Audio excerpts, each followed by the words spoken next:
Hey, I'm Marina. And I'm Emily. And I've seen everything in the Sex and the City empire 10,000 times. And I'm starting fresh. So I'll be woman-splaining the show.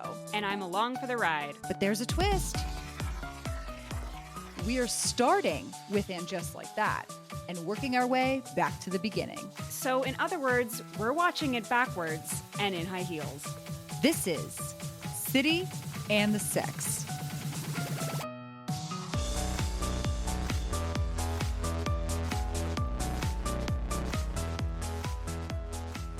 Hello, hello, hello. Got real nerdy. I'm sorry. Welcome back to City and the Sex. Today we're watching the first Sex and the City movie, technically called Sex and the City: the movie. And this, by all accounts, is liked by people. What do you think, Emily? I think, well, first of all, I think there was something inherently nostalgic about watching a title: the movie. Because we just don't do that anymore. So I did also try to watch it with the mentality of like, I'm in movie theaters watching this, right? Like I'm in the theater. It's, what is the year this came out? 2008. Fergie should have told me, but 2008? Okay. It is Obama. 2008. Yeah. the lead up to Obama, as a callback to our last movie, which is fully in the Obama era. We're going to be charting the presidents throughout the progress of the show. All the way to Martin Van Buren. Yeah, exactly. Way back to Van Buren. I think the craziest movie that I've seen in theaters where I look back and I'm like, oh yeah, that was in theaters, was the Pokemon movie. Yes. Remember that? Pokemon, the first movie. You got a special Pokemon trading card that like the theater would give you, and you would watch this in the theater. Like that was, we had it so good then. Yes, we did. I don't know if this movie had any kind of promotional things like that, but I'm sure A, it did, and B, I would have killed for Samantha's McDonald's toy. Oh. Killed for Samantha McDonald's toy. Oh, you're thinking big. I'm thinking huge. I want a McDonald's toy that's her naked with the sushi on top of her. Yeah. How did you feel watching this after everything we've been through? Because I know you've seen the second Sex and the City multiple times. Through no fault of your own. I've seen the second Sex and the City probably 6 times now. The first one I think I'd only seen once all the way through. Okay. So for this part 1, we'll be starting at the top of the movie and we'll be going all the way to that end of that devastating wedding. You know the one. We all know the one. So that's where this part 1 will take us. And in part 2, we'll kick off with the Mexicoma and end at the end, because this is another Breaking Dawn part 1, part 2. When we got to the end of Mexico, I was like, how is there more than an hour left in this movie? What even happens? Right. And then a lot happens. Yeah, arguably, too much. In fact, take it away, please. In fact, subtract. Emily, what is your one word for this part 1 of Sex and the City: the first movie? I mean, this is low-hanging fruit, but like marriage. This one is so heavy with like everyone's life story is about marriage. Even the secondary characters, like everything is about marriage for a movie that once again is going to reach the thesis of like everyone's relationship is different and Carrie has a quote unquote unorthodox. It's like that is kind of the reason everyone exists in this movie is for marriage. Yeah. Rough. It sucks out there. It was like watching this movie again where I was like, God, I was like, and everyone's life is awful. And then I was like, and that just like continues in the next movies and just like that. It's like really a breakdown of like, but not a smart breakdown, but like an obtuse breakdown of how marriage makes things worse. Yeah. Keeping it peppy. Okay. Yeah, we got 2.5 hours to get through, and we're not going to necessarily land to a happy place, I think. No, when it comes no. to marriage. My one word is smart water. That's a good one. That This is such a movie good one. is sponsored by Smart Water. Water. I will be calling out the product placements because they are blatant to an incredible degree. Mm-hmm. And for part one, look at the Smart Water. It's everywhere. Everyone's ordering it. They're showing it to you. It's like glowing, like the blue stripe of the Smart Water is like it has its own key light that's like making it like glow as they drink it. Yeah, it's crazy.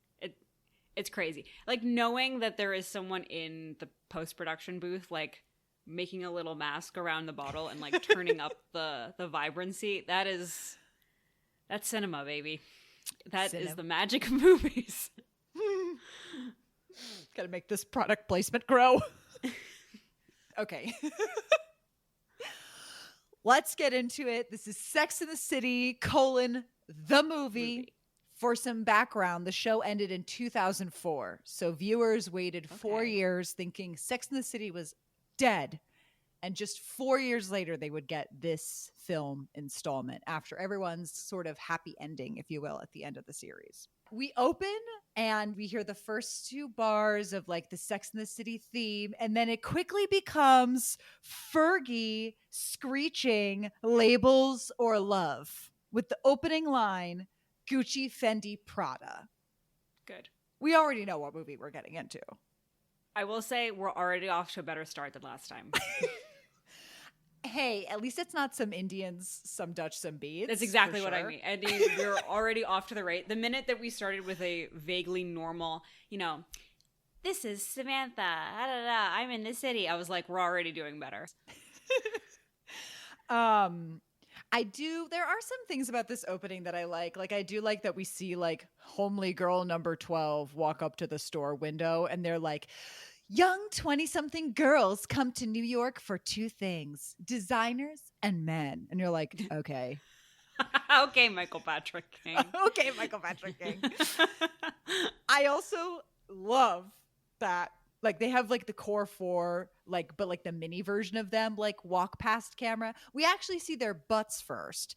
And then we cut to their faces as they walk past Carrie. And it's like four mini-me's of Samantha, Carrie, Miranda, and Charlotte. I didn't even notice that. They need some, okay. How did you not notice that when the one that is very clearly Carrie is wearing an ugly, large fedora? Maybe I like looked away, looked back, and thought it was actually them. Gotcha. I am confused by like Clark Kent and sunglasses. You know what I mean? Like I will be fooled. So I missed the reveal and I was like, oh, that's them. They look a little different, but I guess that's them. And then they all turn to look at Carrie and they go, I love your outfit. And Carrie goes like, thanks. And that's how we open on Carrie in the movie. Right. Wearing the giant ass flower. And the giant ass flower. So this outfit, there were a few outfits in this movie that I thought were from the show. The outfits that people pin the most. A lot of them were from this movie, which I was very surprised about. Like the big ass flower one. Yes. I think a lot of what was most shocking for me, which we get in this opening? The classic meme of Carrie that people use on Twitter and stuff when they're like, I couldn't help but wonder. And it's like a picture of Carrie comes from this movie. That I forgot. And when I saw her in the big feather coat being like, I'm Carrie Bradshaw and I'm a writer, I was like, I can't. I was like, wow. We're not ready for the memes. This is even more meme than I memed in my meme. You know what I mean? Like, yeah, exactly. I also love the James Bond opening graphics that we're given here. Oh yeah, very suave for a movie that does not need this energy, but I'm into it. I liked it. It was also nice for a little recap for me. Let's get into the recaps because I'm kind of obsessed with them. You get the little chapter of the book with the title and you get to see them. And then I love the like Oscar quotes that they pull out. I think Charlotte's is my favorite, where it's like, he can't get it up. I'm becoming a Jew. We're fertility challenged. I know. Of all of them, she was the one who really went on a roller coaster in her little quips. Like, everyone else's quotes were kind of like cute character moments, whereas hers were like I went on a journey Yeah. just in her recap. She's like crying in half of the clips that we see. Yeah, she's Meanwhile, crying, and then cuts to her like smashing the glass at her wedding, and everyone goes Mazel Tov, and then like cut to her like looking at a picture of the child, and she goes, "We're adopting," and then sobbing. You know, it's like so much. God, it's so fast. It's really, for me, what was so funny was looking at hers, which is like a soap opera in literally 5 seconds, and then going to Carrie's, which is just like, and me, I wanted something big. And then it's just like Carrie walking around New York and Big smiling, and then so being lame. like, you're the one. It's so lame. It's so sad. I'm like, two people here lived very different lives. Yeah, I know. It really does end up making Charlotte look like the main character of whatever series just happened. All while this happens, Fergie drops the line, supercalifragisexy. What happened to Fergie? What? Thank you. That is all I could think about when I listened to this opening was, first of all, that unhinged like remix of the Sex and the City theme was done by Fergie. And also, where is she? Where did she go? I miss her. Yeah, what did we... She did the national anthem and then disappeared. I think we may have shamed her into silence. And honestly, disappointing. But after we get the intros, Carrie waxes poetically about finding love. Then we end on her last outfit, which is like her little blazer look, which I feel like is one of her more well-known looks with like the pink shirt underneath. And she says something, as she usually says, to the effect of like, you got to have your friends to help you through life. And so like Charlotte appears, and then Miranda appears, and then Samantha appears. And for half a second, you're like, oh God, they look so good. And I'm happy to see them. And then a hot guy walks by, and Samantha's like, ooh. And then he walks over and kisses another guy. And they're like, oh, drats. And you're like, what is this? The way it felt like a thud. Look, again, we are off to the races. We were doing better than our previous installment of Sex and the City, the movie. But it was like we were doing okay. And then I felt like this joke happened, and I'm like, and we're back in Abu Dhabi. And we're back in Abu Dhabi. What's this? Yeah. Just wild. And then the way that they all like link arms and are like, too bad. I'm like, 3 of you are married. Yeah. First of all the things that just happened, 3 of you are married. I mean, I guess 2 of them are married at this point, but Carrie's basically married, so I'm going to count her as being married. Sure. Sure. I just want to know what was going through those guys' heads. That guy like walked over, saw his boyfriend, made out with him, and then he was so happy to see him. They've been apart for 10 years. And then finally saw 4 reuniting in the women city. go, darn it.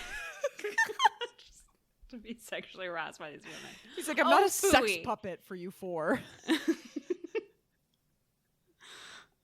I want their story. So then we cut to Carrie and Big meeting up. We get a very close shot of them making out for, I would argue, way too long. I don't want to see this. I don't want to see this. And they are looking for an apartment together. They walk into this building and they get in the elevator and they're like making jokes about like, this is lucky number 33. Then we get one of the most, like, in my opinion, awkwardly edited scenes where like they get to the door and their broker, who's this woman, like whispers to them like, it's worse than I thought. And they're like, okay. And then we just cut to the guy who goes, and over here is the kitchen. And then they just see a ratty window and she's like, that's the only window in the whole apartment.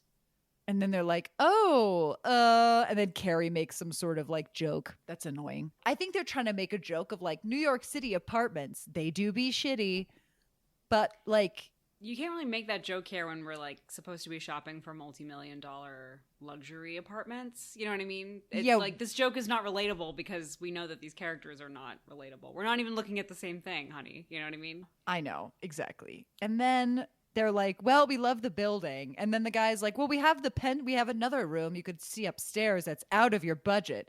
And I'm there being like, nothing's out of these people's budget. Let's just show it. And yeah, then Carrie does say the first funny, like laugh out loud funny line of this movie, which is, can we afford it? Genuinely laughed. It's ridiculous. I don't think it was meant to be laugh, but I think what was meant to be a laugh is when they get to the fancy penthouse and she goes, "Hi, I live here." Yeah, and then and then was it the broker? Someone says something where they're like, "Your wife's got the jokes" or something that. No, he goes, "Your wife has a sense of humor." And then the broker goes, "They're not married." And then Carrie goes, "He's my boyfriend." Why? Why is any of this being said? Yeah, this is where the marriage part comes in. Is already we have people who are like very highly concerned with the marriage. Just so you, I guess she's not even correcting it lightly. Of oh no, they're not married. It's like such disdain. Yeah, she's like, "They're not married." Like, you couldn't let that slide. Also, who the fuck are you? I didn't even get your name, ma'am. How do you know? Who are you? Also, like, two people who are like in a long committed partnership can't buy a fucking apartment together. I'm sorry, don't you want to make money off of these two people? Like, why are you mad? Yeah, that's why I was like, who is this? Is this like, I thought it was the broker or whatever. It's like, you're here to show them an apartment. Why are you suddenly disgusted that people are like getting an apartment who are not married in the eyes of God? You know what I mean? It's like such a weird. They're not married. I was like, okay, all right. These pagans. There's also another moment here where they go in the bedroom and the broker's like, "And this is the master bedroom." And Carrie's like, "Oh, it's hideous. I hate it." Again, we're supposed to be laughing at that line. She's so funny, Marina. That's one thing about her that just can't deny. She's got the jokes. She's got the jokes. And they're like, "Who would give up this apartment?" And the other real estate guy is like, "Oh, well, they're going through a divorce." And Carrie's like, "Well, why would they ever get a divorce when you live here?" And then she opens the closet and she's like, "Now I'm starting to understand the divorce." And in the way that I just reenacted that, which I would say is pretty accurate, I'm starting to realize that Sarah Jessica Parker is giving Ryan Reynolds sometimes. Interesting. Is that, I'm like making that connection, but some of these line deliveries that she gives were, again, "Hello, I live here." I'm like, if you pitch that down an octave, yes, it's Ryan Reynolds. Yes, you are exactly correct. To which I ask, has Ryan Reynolds been doing Sarah Jessica Parker as Carrie for his whole career? Marina, you're like blowing my mind right now. You're blowing my mind drugs right now. Yet. Oh my God. Now, this is all I'm going to think of. If I ever see him in anything ever again, this is all I'm going to be thinking about is like he is pulling from what he knows, which is Sarah Jessica Parker as Carrie Bradshaw. Isn't that crazy? They're giving the same watch this movie back and just kind of superimpose Ryan Reynolds' face on top of her face. Very similar readings. Very similar line readings. And it's just like it's the same energy of like saying things like with the comedic timing of a joke. Yes. But it's like people are laughing just because you're like hot. Yes. You know what I mean? Yes. No. It's because you gave joke patter and you were hot, and so people just went. Yeah, exactly. God, what would it? Oh, genetics. Why couldn't we be like that? Oh God, Grandpa. Grandpa, you've really done goofed us. You fucked me. If I'd just been hot enough and just learned how to do joke patter, I could have been funny. Ryan Reynolds. You could have been the Green Lantern, Marina. I could have been. You could have been married to Blake Lively. I mean, I'd have liked that for myself. You would have been like, I would have done pretty well. I think I would have. I'd like to have alcohol that I sell and a soccer team. Mm-hmm. Those all sound like cool things. And like a mobile company or whatever. Oh, yeah. I'd like to just get things because I'm good looking. We're dragging Ryan Reynolds, who has done nothing to us personally. I don't know. I don't have a negative thing to say about the man. I'm just saying, I'm realizing in this moment, he stole his performance from this. And that is male on woman fraud. It is. And he should be ashamed. And we should cancel him. You heard it here first. Ryan Reynolds is canceled for stealing Carrie Bradshaw's performance. Congrats. As I said, Carrie drags the closet and Big is like, I can make you a better closet. And honey, we're home. Big is like, don't worry about it. I got it. Then we cut to a scene that really does Carrie no favors, which is that she's walking down the street with Charlotte and Miranda on their way to Christie's. And she's retelling them the story. And she's like, he just said, I got it. Like it was an extra coffee or something. And Miranda, with her dinner plate hoop earrings, decides to comment and kind of be like, I don't know if I can recommend that this is the best course because like he'll own it and then you just live there. Like she kind of like tries to inject some doubt. And Carrie goes like, can't you just give me what I want right now and just be jealous for me? Marina, if you ever said this to me, or if I have ever said this to you, I hope that you on that spot stop being friends with me. Again, I think it's supposed to be funny. It's supposed to be charming. I find it insufferable. Well, and then they proceed to rip apart Brooklyn. Yeah, what is going on here? We know what's going on here, which is that Michael Patrick King has never been outside of Manhattan. Right, exactly. And so he's like disgusted with the whole concept. Yes. Yeah, it's funny that Charlotte, of all people, is the one to be like, I hear Brooklyn's the new Manhattan. Like, sort of like open-minded about Brooklyn. And I'm like, this is a problem. If Charlotte is the one who is like somehow more open-minded than the rest of you, this is a problem that we need to look inside ourselves and reconsider. I mean, Charlotte is the best character. I think that's what in our rewatch backwards, that's what we have learned is that by accident Charlotte is the best character. And they did their best to try and malign her, which we will see in this movie. They really try to throw her under the bus. Mm-hmm. Mm-hmm. And yet she comes out on top every time. It's being out here being like, I hear Brooklyn's actually nice. And then Miranda and Carrie are like, why don't you shut the fuck up? Yeah. Drop kick her in the street.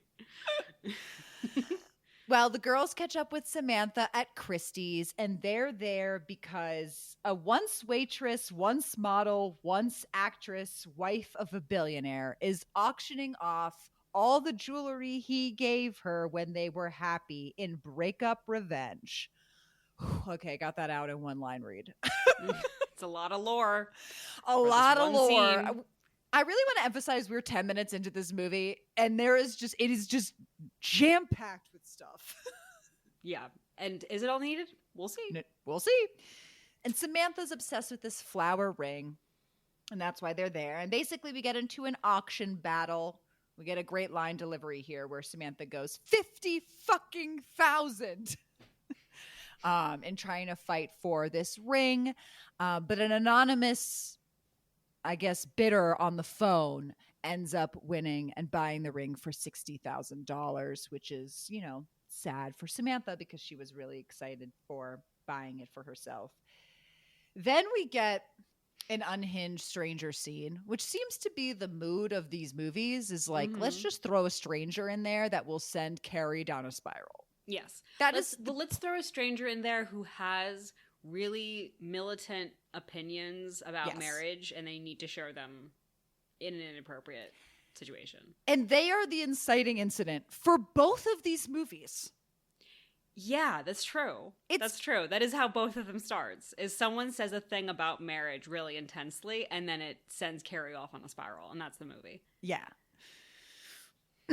So this woman comes in there and she's talking about how the auction's sad because she's actually friends with the ex-waitress model actress. They're all washing their hands in the bathroom, by the way, when this is happening. Just to emphasize how inappropriate this is. Yes, they are washing their hands in the bathroom. This woman comes up. She's like, this auction's just so sad because, they were like in love. They were so in love and she was a smart girl. And then he just turned her on the street one day and changed all the locks.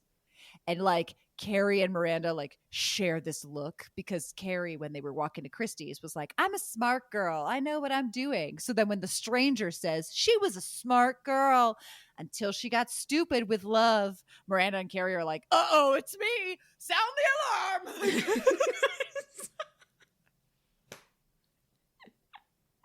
It's so crazy. The fact that they like look at each other with like knives in their eyes. I'm like, it's so easy to freak out. It's so funny. I'm like, this is not even your mom, a close personal friend. I don't know, something big actually did. It's just a stranger who was like, yeah. Anyway, another stranger.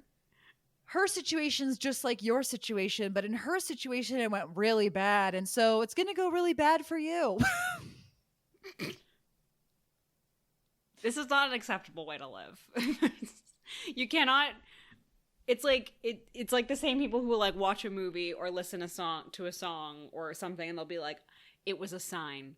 Like the lyrics said this, and then I made X giant life decision. It's like no. We need to pause. Sometimes things will like happen in your life that don't involve you, and you can try to find meaning and be like, oh, I relate to that or whatever. It has no bearing on you. Do not take it for advice. A stranger in a bathroom telling you about her friend, that's not advice for you. You're living your own life.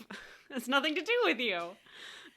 Again, I think as we learned, especially when we get to this series, this show is really hinged on the fact that therapy was not a thing. And I think that's most evident in this scene. Astutely put. I have nothing to add. So Carrie and Big meet up, they're cooking dinner, and, Carrie says, oh, I'm going to sell my apartment so that I can help pay for the new penthouse, which is dumb. What is that going to add? I don't understand. So she's trying to pay for part of it. Like, does she think that if she, like, pays for part of it, she like owns part? Is this what she's trying? Okay. Her thing is, if I own part of it, then it's also mine. But here's my thing. If you can keep your apartment on the side, then if he does change the locks, you do have a place to go to. Right, exactly. If that's the concern you're trying to address. Right. Whereas if you sell it, and you buy a stake in him, and then he changes the lock, then you have to hire a lawyer. Yeah. Yeah, exactly. And nobody wants to do that. Right, exactly. I think, you know what, I'm really glad she has Miranda in her life. She does need a lawyer in her life. She needs a financial advisor friend is what she needs. Because I think she's Emily. not understanding a lot of... You're Emily, just shaking your head. You don't know how poignant that comment is. Oh my God. But the fact that you're already seeing it now, just remember that. Just hold on to that. Hold that near your heart. But I am affirming. I got chills. You're like, ooh. Oh my God. Okay. You're so spot on. You don't even know how spot on you are. Yes. At the base, she needs a financial advisor. Okay. Period. Okay. As we saw in Just Like That, in this movie also, there is some apartment buying and selling that makes no sense. They love to do this. They love to do this on the show. They love. So yes, Carrie basically is like, I want to make a life there for the two of us. And Big is basically like, what's going on? And she's like, well, we're not married. And since we're not married, like there's nothing tying us together. And he's basically like, do you want to get married? And she's like, well, and he's like, is that what you want? Because I want you. And if you want that, then let's just get married. And she's like, okay. Proposal. This really surprised me, I gotta say. Because just based on what I know about Carrie and what I've seen of them, I would have imagined that the proposal happened in Paris, because we've talked about Paris as like this really important location and all these sorts of things. And you told me it's like at the end of the show has to do with Paris. So it's like that kind of feels like somewhere where a show that centers around relationships and stuff would end, right? Is like with a, no pun intended, big proposal in Paris. And then to have it just casually happen over dinner with like, I don't know, do you want to do it? Was really funny. It's just like not even sort of what I thought this couple would do.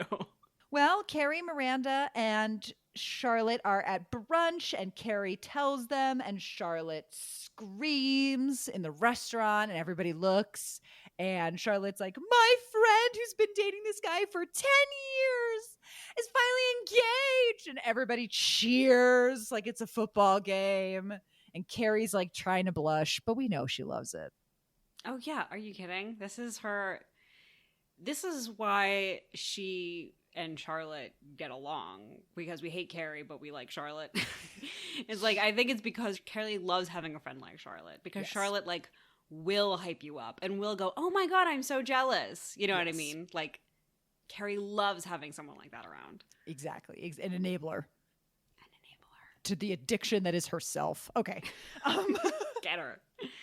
Well, then we have the opposite, which is, again, one of the more interesting scenes, which is that Carrie calls Samantha and is like, I have some news. And Samantha's like, you finally got Botox. Love.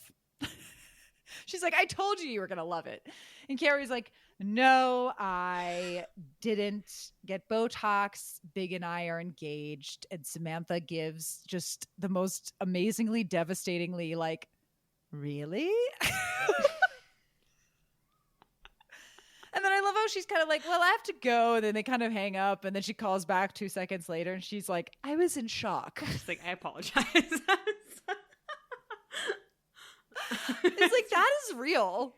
That is really real. The Charlotte answer is also real. There are people in your life who are just like, yay for everything. But I thought that scene was so real. Yeah. I mean, I love this. This is what I want more of. Is stuff like this. Is like kind of acting out the scene that you have felt, but maybe we're too polite to actually do. Like, let's have these heightened characters actually do them. Let's have the friend literally be like, oh. When you know what I mean? I should also say at this point, Samantha is separate because she's living in LA because she's taking care of Smith Jared's career. I should have made that clear at the beginning. I'm making it clear now. And so that's why Samantha is traveling back and forth between the two locations a lot. But we'll get into more of that later. Carrie then asks Samantha to be her maid of honor. What do you think about this? I forgot about it completely until the scene came up.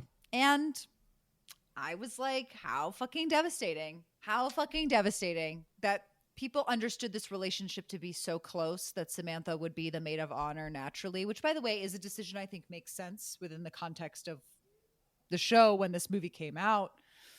But how devastating. Yeah. And again, I was mostly just sad. And all I could think about is Carrie's going to fire her in 10 years from now. Yeah, it's going to fire her. And then they're not going to, I mean, the whole, it is a little weird. And it is kind of, I think it's a big deal to pick her as the maid of honor. And then also the fact that it's not even, Carrie has no problem being like, I have 3 best friends and how will I pick one? That's like not a scene in this movie. Yeah, I do like that. Yeah, there is no drama between the 4 of them, which is great. So Anthony and Charlotte and Carrie are together because Anthony, fun fact, was originally a wedding planner. Oh, like actually? Yes. I thought that was a joke. Oh, okay. No, and that's why. Well, that's why I was like, I should tell you now. But that's hilarious that you thought that was a joke. So you just thought he just busted in there and was like, I'm gonna plan this wedding. Yeah, why not? That this is a completely logical thing for someone to do in this universe. And then they're like, what are you going to wear for your dress? And she's like, oh, I actually bought it. And they're like, oh my God, what's it going to be? And she's like, I'll grab it. And she pulls it out. And it's actually, I would say, a very lovely suit. It's fine. I don't know if I'd wear it as a wedding suit. I don't know if I would necessarily, but I loved it. Really? Okay. Okay, so you're gonna pull the judgmental Charlotte Anthony card right now? That was okay. I think she could do better. What, it needs fine. It needs like feathers and a Liberace cape? Like what? The bird in her hair makes more sense to me, as strange as it is. I'm like, yeah, that's Carrie. She would put a bird in her hair and be like, I'm gonna get married with this.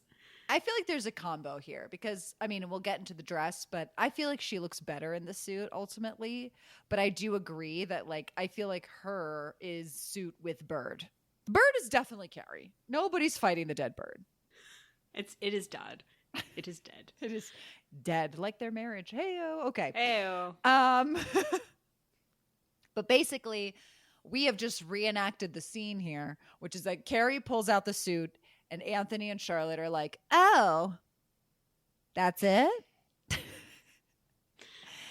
And she kind of defends it, being like, yeah, you know, we're just going to the courthouse. Like, we just want to keep it simple. And I forget exactly what Anthony says. Something like, oh, like, this will be more exciting than the dress or whatever. And then Carrie's like, I heard that. And he goes, I meant you to, which is my new comeback for everything now.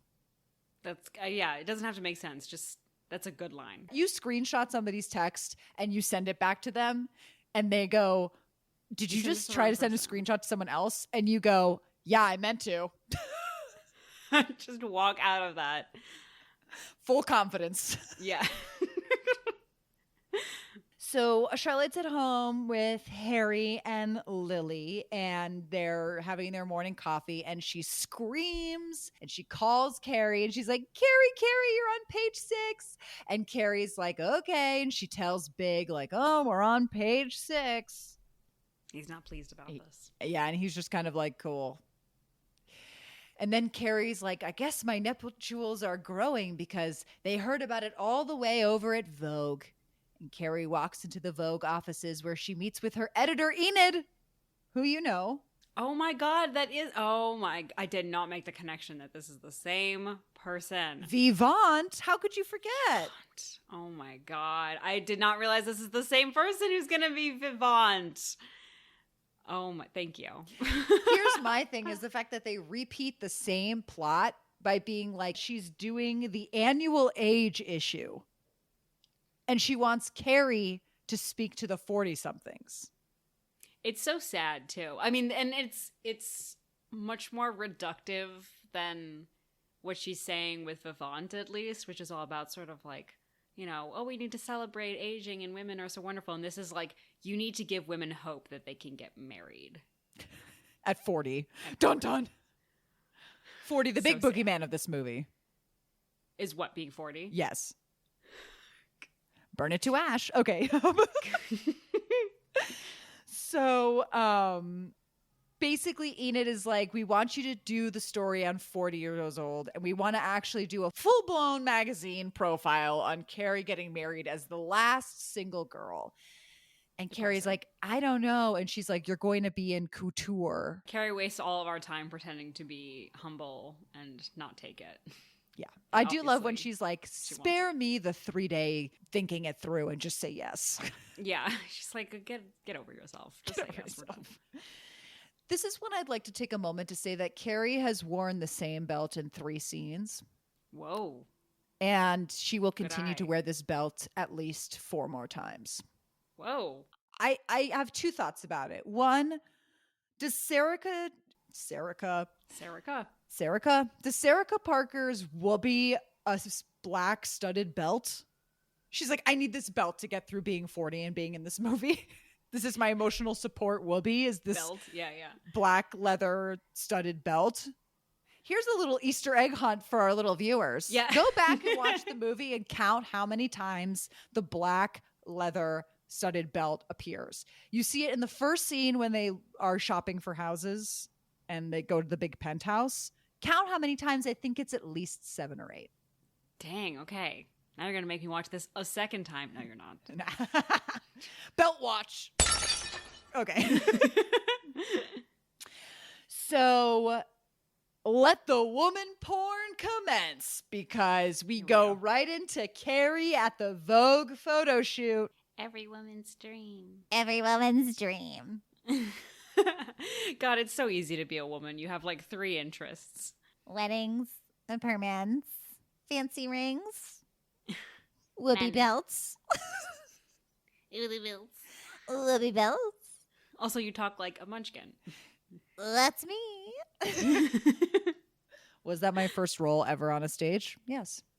Was a munchkin? Actually, I was Munchkin Mayor, so respect my authority. Okay. I did not know I was in the presence of an elected official. Madame Mayor? Wow, you're an elected official. I was. I still have the little thing memorized. When the mayor comes out and he goes, as mayor of the Munchkin City in the land of Oz, I welcome you most regally. but we have to doify it legally to see if she is morally, ethically, spiritually, physically, positively, absolutely, undeniably, and reliably dead. As coroner, I surely examined her, and she's not only merely dead, she's really most sincerely dead. And then I go, this is a day of independence for all the Munchkins and their descendants. God, I could go on and on. Don't make me do the Munchkin routine. Don't make me do the Munchkin routine. We can keep going with the recap. I just want you to know that this is the only thing I'm going to be thinking about for the rest of this recording. No, this stays in full. My brain is head empty except for this one thought, and it is you as the Munchkin mayor. Did I cry backstage because I thought it was like the most monumental role that could have ever been bestowed on me? Yes. You would. I love that. I love that so much. Well, before I do my Charlie Rose interview here right now, okay. Well, as we said, women are easy, and here Carrie tries on a bunch of designer dresses. Her new friends, she calls them Valentino and Dior, and she's just whirling around, and Samantha and Stanford and Charlotte are there to cheer her on, and she puts on the Vivienne Westwood dress that we know to be her wedding dress, and she says, and then there was the dress that even could bring the most anti-marriage people to tears, and Samantha's crying because she looks so beautiful in the dress. This, to me, is like a Gummy's fever dream. I don't believe that any of this happened. I was struggling to figure out what I was going to say about this scene, but honestly, I think you've nailed it. Is that I don't know if any of that was real. I don't know. This was a dream sequence by Carrie. I also hate to be this person, but I think she looks better in the Vera Wang.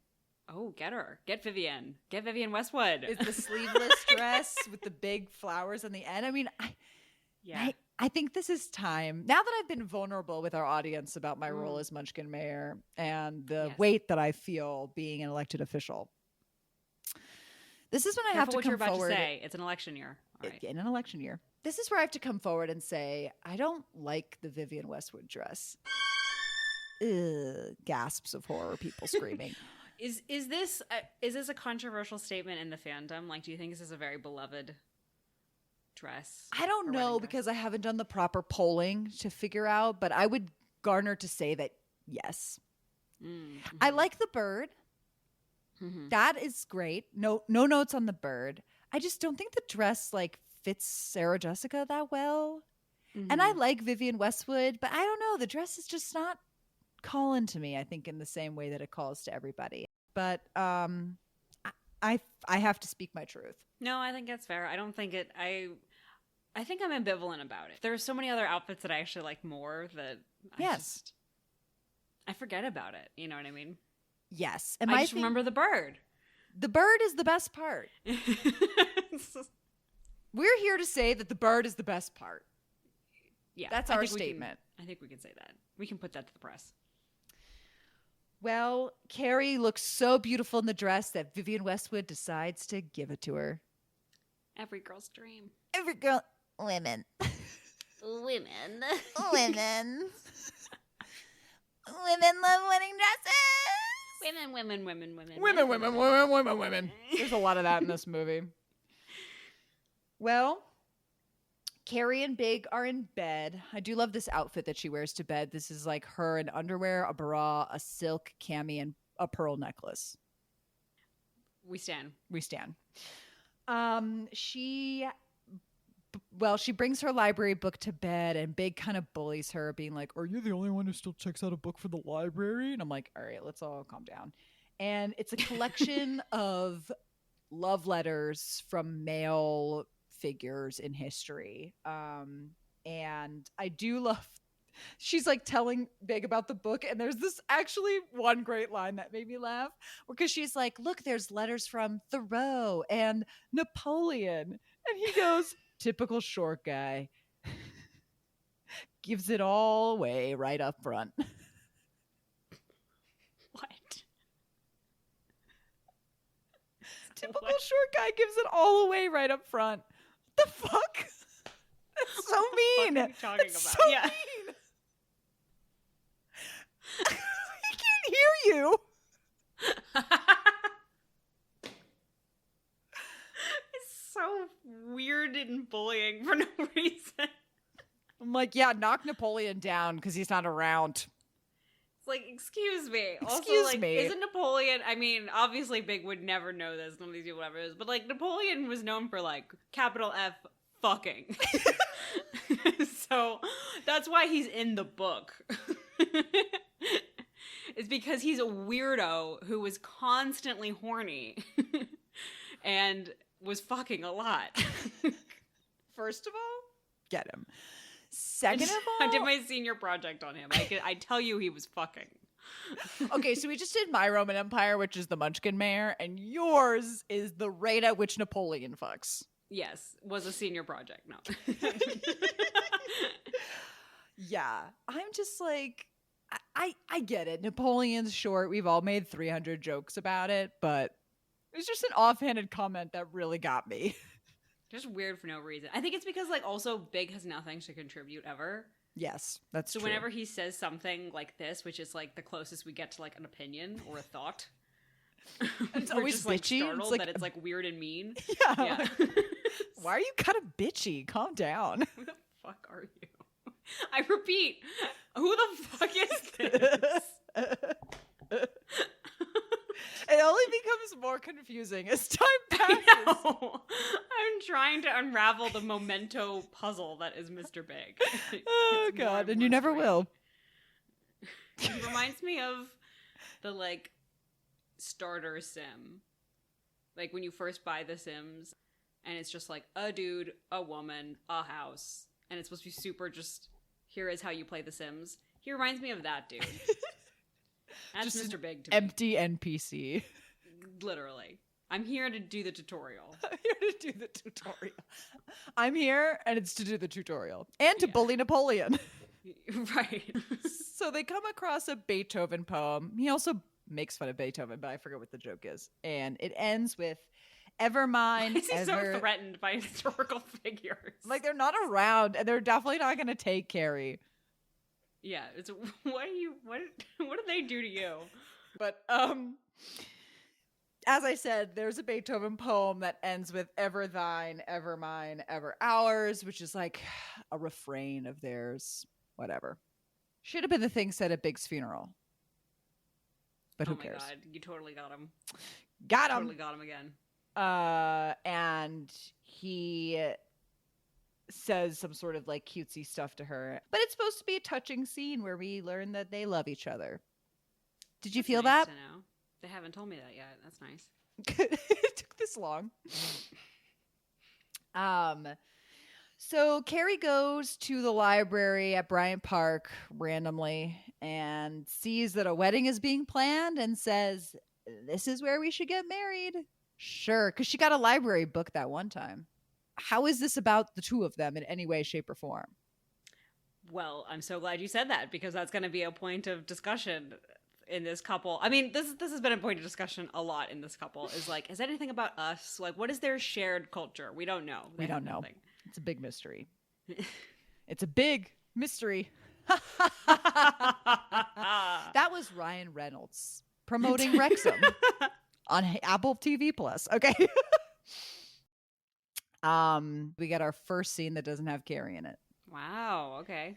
And it's Miranda with Steve and Brady and Magda at the restaurant eating. And Miranda's kind of on edge. I think she's stressed out from work because at this time she's still a law partner. And we do get a very cute moment though where she gets milk on her top lip from her nighttime cappuccino ? And you know, he's like, you know, you have some froth on your top lip, and she's like, "God, is all you do criticize me?" And I love that he picks up the coffee cup and he gives himself a mustache, and then they kiss, and you're like, "Oh God." Their whole plot this whole movie is me going, God, why? Oh, it's painful. It's so painful. And I thought the last movie was painful. This is so much worse. This is definitely worse. We cut to them having sex, and she's like close to orgasming, and he's like, just hold off. And she says, let's just get it over with. It's almost like let's get it on, but the opposite. Yeah, Marina. That's not the nicest thing to say. Yeah. So suffice to say, he walks off and leaves. Suffice to say, he exits the room. Suffice to say, he says, I gotta go.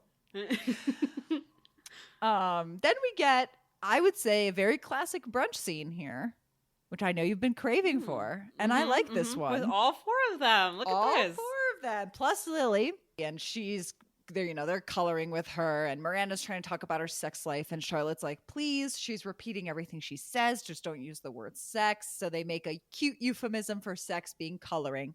And so Miranda's like, how often do you all color with your romantic partners? Samantha starts being like, I color every day of the week, every hour. I love that Carrie rolls her eyes at this. I'm like, do you not know that this is who she is by now? We're a little late to be suddenly judgmental of this behavior. Then Charlotte's basically like, well, Harry and I color, 2 to 3 times a week.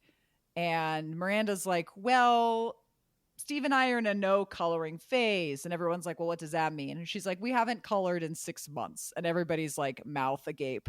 So basically Miranda kind of gets the clue that maybe it's, something's wrong. I also love that they push Carrie, and Carrie's like, XOXO, I never tell. And then she's like, but trust me, when Big and I color, we color outside the lines.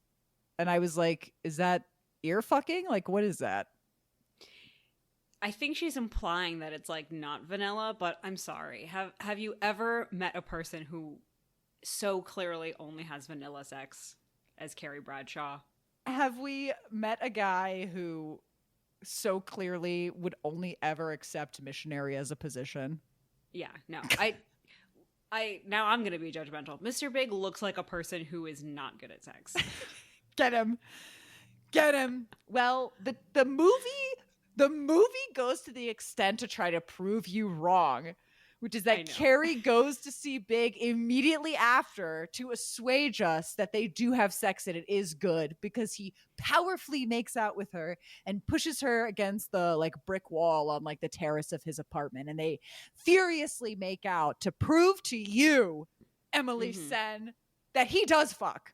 And he does. I thought this was very funny because it is supposed to be that. It is supposed to be the ooh, and she says something even in the narration where she's like, yeah, outside the lines, and I'm like, all he does in the scene is kiss your boob. It's I'm really excited for you that you guys have made second base or whatever, but this did not do a lot to build up your case. If you're gonna tell me that your sex is outside the lines, I'm gonna need a double-ended dildo. I'm gonna need something a little bit more thrilling, especially when one of your best friends is Samantha. Yeah, please. For just to be intense makeout. Yeah, we know Charlotte has kinks based on Just Like That, right? Charlotte, it should not be out kinking you in the department. To be clear, I'm not even judging having boring vanilla sex. It's that is fine, to be clear. The only reason we're sounding super judgy is because Carrie is acting super smug about it. I want to make that distinction clear. And her business is a fraud. And also her business is a fraud. Well, we see Samantha and Smith are hanging out. It's their 5-year anniversary. I do love this little bit where he puts the jewelry box in his pants as to simulate an erection. It's cute. And she's he gets her. He knows her. He knows her. It's so perfect. But he gives her this box of jewelry, and it turns out to be the ring from the auction earlier. And he turns out to have been the anonymous bidder on the phone. And Samantha's a little peeved about it because she wanted to buy the ring herself. And he wanted to buy the ring to show her how much he loved her. Mm-hmm. So then she kind of tries to say, I got to thank you orally for this gift. And then he's like, I'm actually busy with work and I have to go. Okay, thanks. Bye. And she goes to the hot tub and sees her neighbor absolutely railing a woman in the window. Yeah. I mean, X-rated. Curtains are open. Privacy be damned. I mean, they both live in houses that look like glass malls. Yeah, it's weird. It's very weird. But she fully watches them coitusing from her hot tub. With such intrigue. Such eyebrow lifted. Then Big takes Carrie to see the apartment and the new closet that he's put in for her. And we get another woman moment. Because, you know, what guy would build a nice closet for a lady? The right guy. The one. The one. Special one. And by that one, we mean the rich one. The one with money, honey. So he shows her the closet. It looks like a fucking museum. Yeah, whatever. And she's brought a pair of Manolo pumps that are the wedding shoes that you'll remember from the Peloton death. I do. I was like, anytime they're there, it feels like an omen of death. No. Yeah, their meaning has been replaced with death. Yes. These are the I death heard the shoes. horror strings when I saw the shoes. I heard the Peloton horror strings.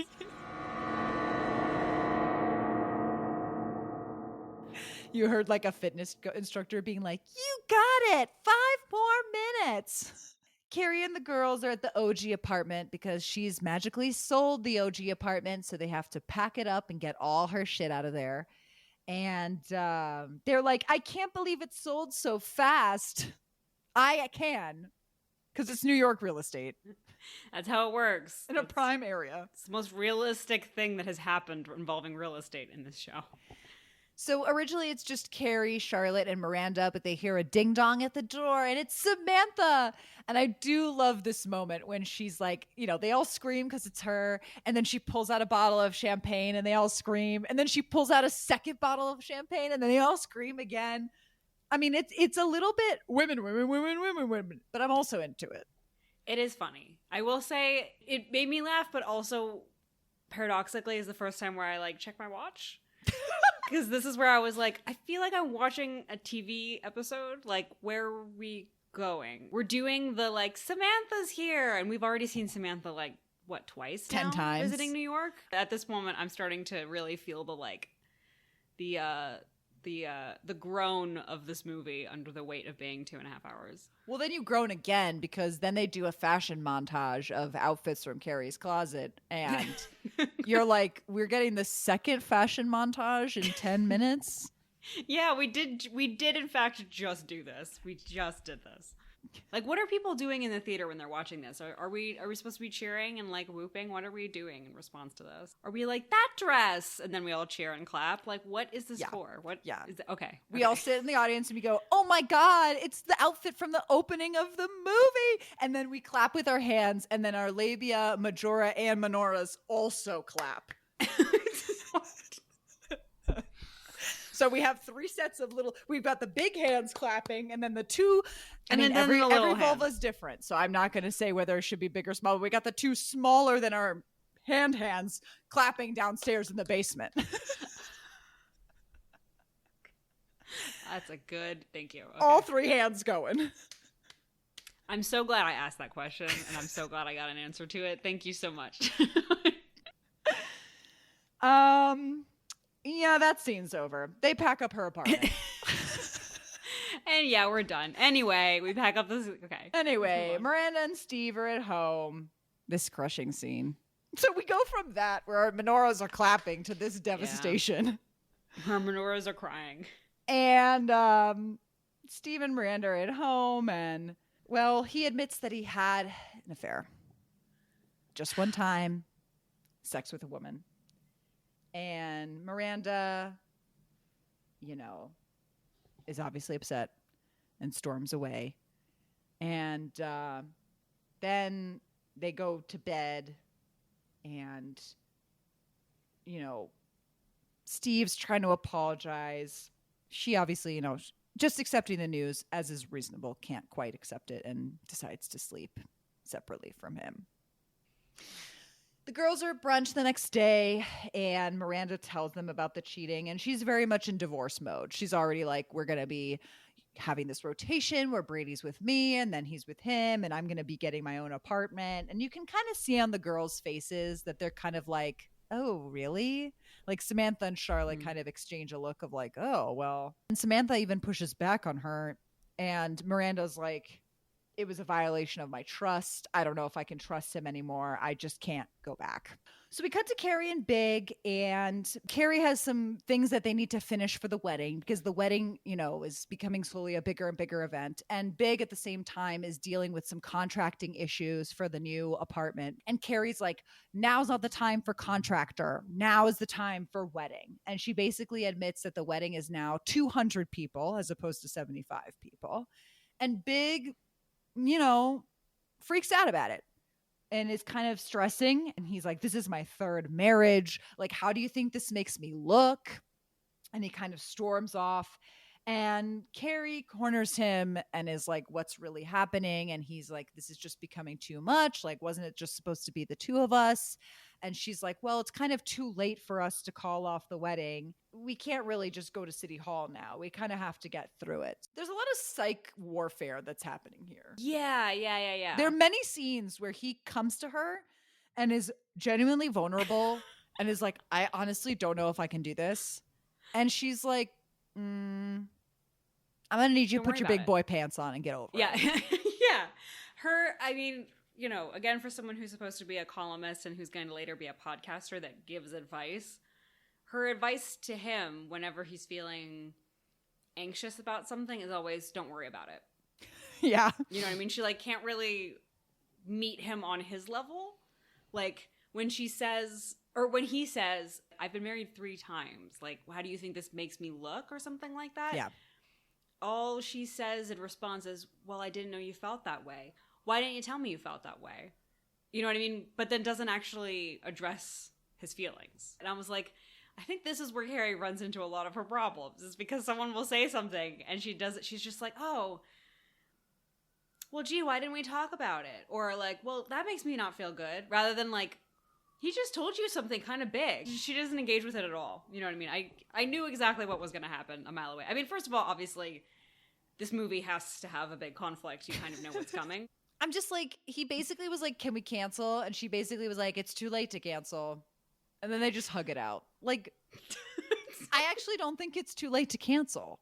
Yeah, actually. Because he's going to cancel during, and that's definitely too late. That's too late. Yeah, exactly. There is a too late to cancel, and it's not right now. And it's not this. Yeah. So we get to the night before the big day, I guess the rehearsal dinner of sorts. And Samantha gives a toast. I do love Carl, who interjects with the mild bullying at Mr. Big. We love. I also love how Carrie's like, who is that? He's like, he's a partner at my firm. Like, I had to invite him or whatever. And I'm like, I don't even believe that you guys work in the same building. I think this is a man he like met on the street. Yeah, I think this is a stranger. And now you're trying to cover face because he's drunk and bullying you in front of everybody. Yeah. And you're like, oh, but I didn't mean to like invite this drunk to my wedding, but I have no one to invite. But what other friends do I have? No one. I mean, we know that if we went from 75 to 200 and that was a big surprise to him, we know that at least 625 of those people are Carrie's guests. Yes. And 2 of them are his guests, and it's just him in his suit. A nightmare, frankly. So Samantha's able to give still like a touching, cute toast. Then we cut to what is going to be kind of the smoke break that's outside. But I need to read aloud this line that is just kind of said as we're panning outside. So I don't know who says it. Like somebody in the crowd just says, nothing like an illegal Cuban cigar after dinner. So Samantha and the guys are out having a cigar break, and Steve rolls up and he's like, can I talk to Miranda? And they're like, okay, Steve. So Samantha goes in and she gets Miranda and she's like, Steve's here. And everybody clears out. And they start talking, and Steve's like, you left me no choice. Like, you're not answering my calls or my texts. and I'm just trying to tell you I'm sorry, and I'm trying to talk to you in person. And Miranda kind of talks with him, and then she just screams, "You broke us!" And then these girls laugh. And then she's like, I changed who I was for you. And then what do she we think that storms means? off. Just move to Brooklyn? What has she changed for him? Yes, she moved to Brooklyn. And she's not with the Manhattan girls, which is a point that they make several times. I'm like, there are worse things people have had to do to change for their partners, which, to be clear, nobody should change for their partner. But I'm just saying, this ain't that bad. I mean, is change for your partner, that doesn't sound like change for your partner. That, to me, sounds like compromise for your partner. That sounds like you trying to do therapy in this show, which, as we established, there is no therapy. So I'm going to need you to stop. That's true. I forgot. Thank you. I need to get like a thing on the wall behind me. It just says, there is no therapy in Sex in the City. I need you to anytime stop. I try to rationalize anything, you can be like, Emily, and just point. Look at the Emily? sign. What does it say? Emily, what do we say? What do we Emily? say? Stop trying to give people confidence or help. It's antithetical to the plot. I apologize. As Miranda storms back into the party, she passes Big in the corner, and she says to him in a moment of fury rage, "You two are crazy to get married. Marriage ruins everything," and storms off. I would like to think that even in the peak of rage and upset, I would never say this to the person who's about to marry my best friend. I wouldn't say it to my best friend's partner, for sure. I think that I would say it to Samantha or Charlotte. Right, exactly. Well, it's not her fault that Big is going to make this decision, but like... She didn't help. She didn't help the souffle rise. She didn't help. She didn't help. Carrie and Big talk, and it's clear that Big is pretty nervous about the whole thing. The nerves are only growing. Gee, I wonder why. He's overstimulated. He's an NPC who's overstimulated. Then we get to girly sleepover. Yay! I do like that they're all in their little sleepover, and I do like that Lily's there. I like that Lily's there. I think it's cute. I think it's cute that she's there in a way that isn't just the butt of a joke of like, oh, Charlotte brought her kid. Like, they're actually excited that Lily's hanging out with the girls. So Big calls, but Lily is playing with Carrie's phone. It's just, she opens it and she just goes like, sex! And everybody laughs. Too bad Big is having an emotional turmoil on the other side and does not think it's funny. From this side, it's really cute and it's really funny. And from his side, he's like about to jump and he's like, I need to call Carrie to walk me off this ledge. And the first thing he hears is, sex. Sex. And he's like, yeah, okay, I'm just going to hang up. I'm going to go. Yes. You know what? Actually, this marriage is doomed. We're done. Picks up the fedora, picks up the briefcase, walks on the train, leaves. Gets a ticket to nowhere. Ticket to nowhere. And Carrie's like, oh, it's Big. I got to talk to him. And we get the second coach pep talk. Where he's like, I'm trying to write these vows and I can't write the vows and I'm just scared of screwing up because this wedding's such a big thing. And Carrie's like, you know, as a professional writer, when I get writer's block, I just go to sleep and work on it the next day. So why don't you just go to bed and don't worry. And all you have to write is, I will love you. And that's good enough of a vow. So don't worry about it. Good night. And I'm like, this is a commercial for like... This is a BetterHelp commercial. It is a BetterHelp commercial. This man does not have a bachelor party. He is at home alone with his thoughts the night before his wedding. Which is like not good in general. Right, already not a good scene. Like nobody's alone the night before their wedding. Like guests are around, their bridesmaids are around, their mom and somebody's around. In town. This man is alone. In a dark room. In a dark room. He's already in a negative headspace. He calls Carrie, one of the worst phone calls you could make. Yeah. It's horrendous from start to finish. To instill confidence in him. She gets him off the phone. She gets him off the phone to leave him with his thoughts again, in which case he should have just called BetterHelp. Oh, wait, they didn't exist then. Well, they should have. And that's why they're a problematic company. Yeah, exactly. Yeah, that is their problem, actually. She really needs to be clued into the fact that her advice, I put in quotes, is not helping, because for the second half of this call, his only response to anything she says is, okay. Okay. A Yeah. cry for help. Okay. Mm-hmm. Like, the man called you in crisis, and now that's what he's saying? Like, it's game over. You gotta hung up and say, girls, I gotta go see my my mentally unstable fiance who's expressed multiple times to me that he is having anxiety, capital A anxiety, about this wedding. Yes, exactly. Here we go. Here we go. It's the wedding day. Let's get it. Peacock feather. Dead bird on her head. Dead bird. Yeah. This is sports to me. Yeah, this is exactly what sports are like, Marina. Is when the peacock comes in, there's nothing like that. Get the peacock on the defense. That's my man. Vivian Westwood on offense. They're gonna hang Westwood's jersey in the rafters at MSG. They're gonna retire her number. It's gonna be this dress, just be dangling there next to Billy Joel's performed 10,000 times. Yeah, exactly. Just like Billy Joel 10,000 times, Patrick Ewing, and then it's like this dress and a dead bird hanging from the rafters. New York legends. And I don't know what they do with her makeup. They do something with her makeup that's different than normal. I think because they make her face like opera white. Yeah, it's the lips, I think. She has like a very dark lip that is like not her, which gave her like a strange like kabuki effect. Yes. She's going for kabuki drag, which is wild. Yeah. They sent her out there like that. But I mean, she looks good. By the time she gets to the library, she looks better too. It's like she sweated it off in the car. It had to settle. Yeah.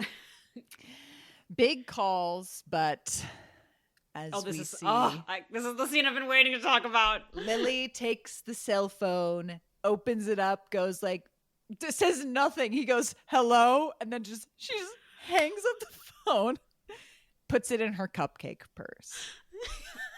And nobody knows that it's gone because everybody's focused on wedding stuff. Rightfully so. Why are you crying? Why are you crying? It's like, why are you crying? It just feels like this battle between Lily and Mr. Big to me is so funny. It's like an unstoppable force meeting an immovable object. Of course it's Lily. I just didn't know she was relevant to this, and just watching that she puts the phone in her stupid little cupcake purse, I was like, oh my god. Lily, of all people, ruins the wedding. Is that not the best part of this movie? It's that so she funny. takes the bedazzled Motorola and puts it in her cupcake bag, and because of that, Big decides to be a runaway bride. It's the best. It's amazing. I don't know who came up with that in the writer's room, but whoever it was, whatever negative things we said about you and just like that, I reverse all you of were them. cooking here. Because whoever came up with this deserves It's so funny. an EGOT. It's so good. It's perfect. And you know why it's extra poetic?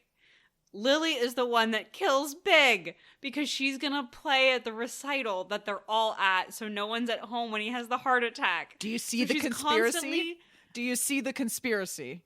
I see it. I get it. Like, it was funny before it was like a meme, whatever. But no, I see it's like Lily is constantly getting in the way of people getting to Big's assistance. So like this was so... It was beautiful. She's a maniac, to be clear. Like she is a hell demon that's been like unleashed on Earth, but also like she's a god. You know what I mean? And she's come here to defeat Big, is what I've decided is her purpose, really. So like I've gone from hating her to really being in awe of her. Yeah. The siren behind me agrees. I mean, the siren on my side is also, both of the sirens on both of our ends are going to get her because she is a criminal. let's talk about the bridesmaid dresses. We got blue, black, and red.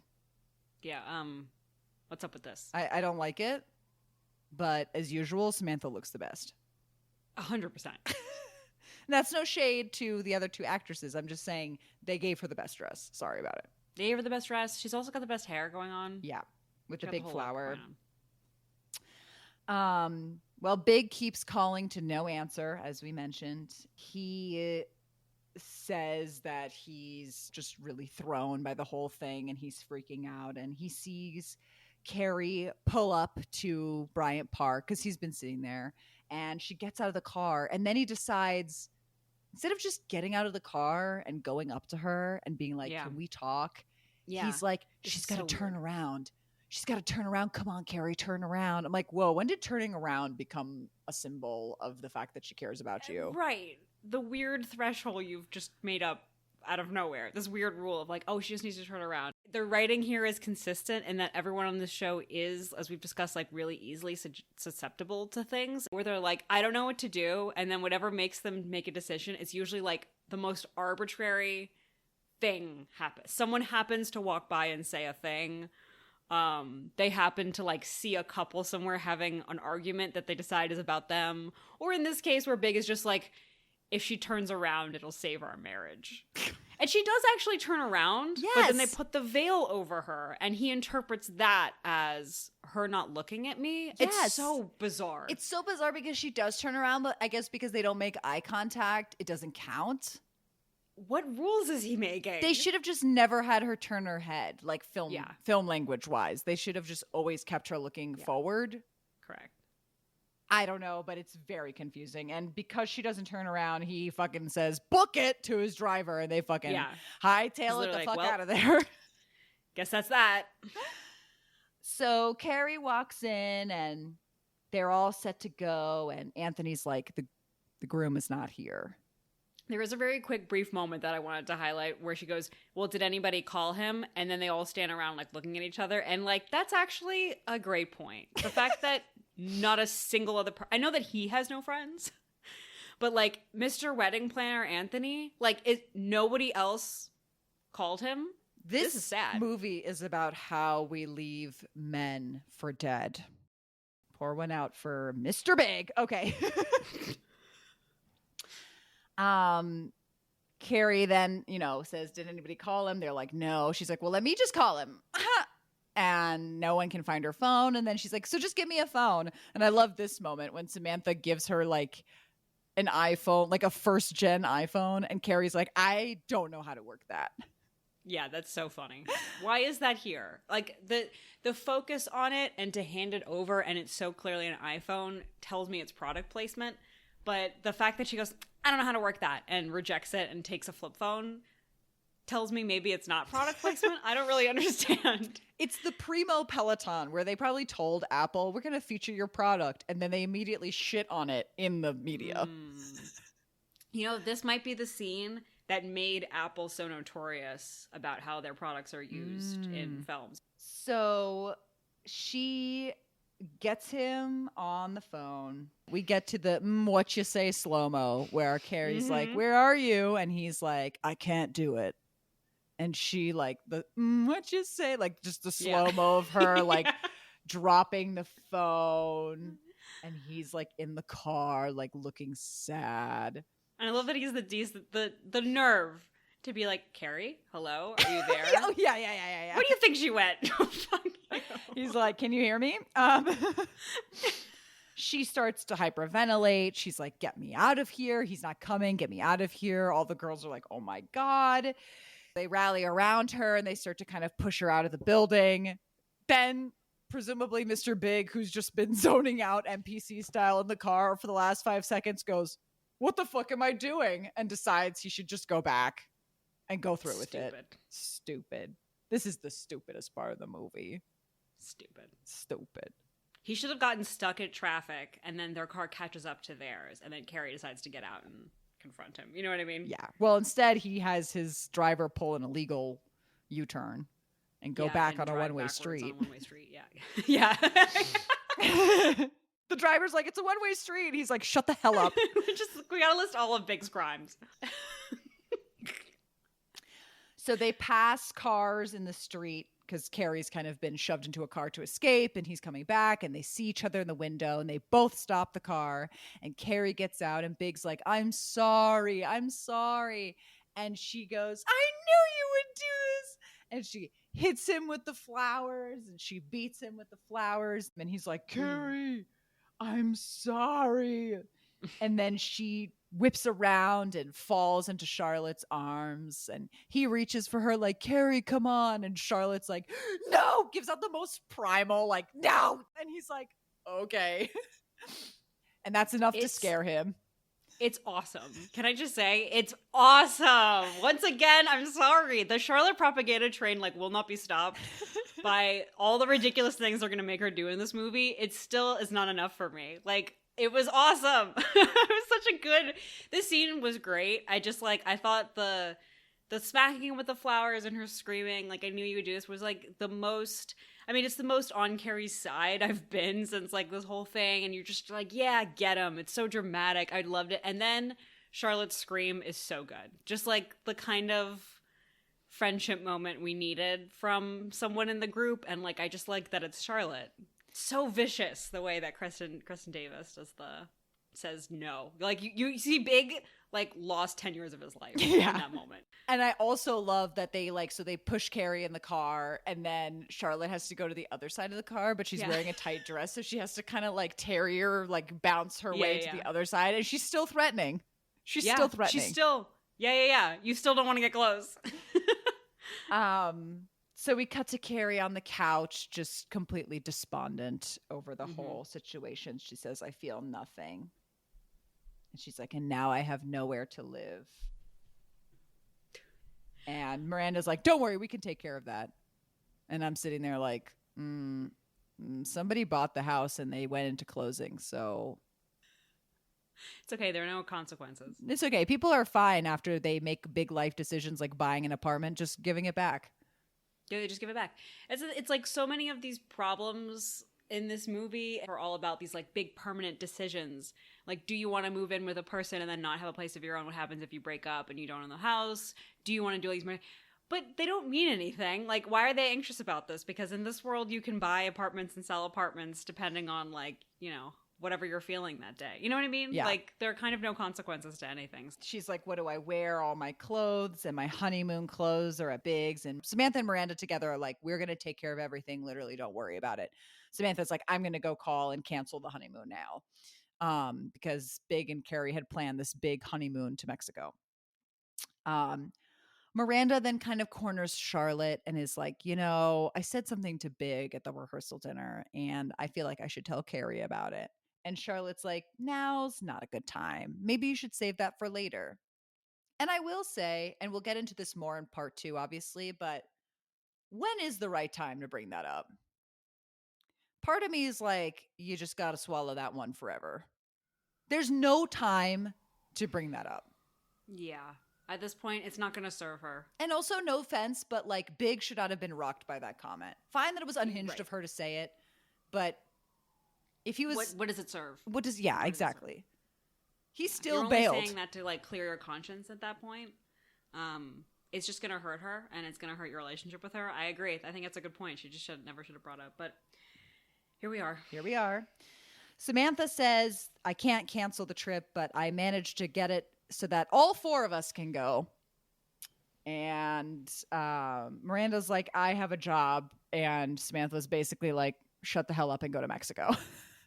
Yeah, they don't actually address how they fix that. They're just like, they don't. And so they're off to Mexico. And that's where we will pause our journey. We end our podcast as we end all our podcasts with our high note and our low note, our rose and our thorn. Emily, what was your low note of this part 1 of the movie, aka your get them? My get them. I think it's going to come down to Big sitting in the car going, if she just turns around, whatever, and then she does that half turn, but he's still not satisfied. I mean, that was really yell at the screen infuriating. I think my get them is going to have to be the whole scene at Vogue where Enid's basically like, oh, you're doing our 40 issue. She says an offhanded joke that I didn't mention, that where she's like, 40 is the last time we can see a woman in a wedding dress before it has some Diane Arbus subtext. And I didn't know that reference, and I looked it up, and Diane Arbus was known for basically photographing like quote unquote freaks, like people on the fringes of society. Mm-hmm, mm-hmm. And that's how you're going to describe a woman past 40 in a wedding dress? Dark. That's pretty insidious, yeah. My labia majora and minora are not clapping. And this bitch thinks she can start Vivant. And this bitch thinks she can invite Gloria Steinem to the opening of her magazine. Get out. Disgusting. Emily, what was your high moment of this part one? Your Rose, your Release the Kraken. Lily and the cupcake purse. Pretty iconic. It's just too iconic. I think for me, it's got to be the coloring scene. There's just something about it that's just so throwback in a great way. It's great to see all 4 girls together. Big fan. And that is it for our part 1 of Sex and the City, the movie, 2000. Be sure to follow us next week. We will drop our part 2. So be sure for now to like, to subscribe, to send us gigantic flowers to wear, bottles of smart water, which will only become more prominent in part 2. We'll be here and tell everybody you know about us, and we'll see you then. Bye.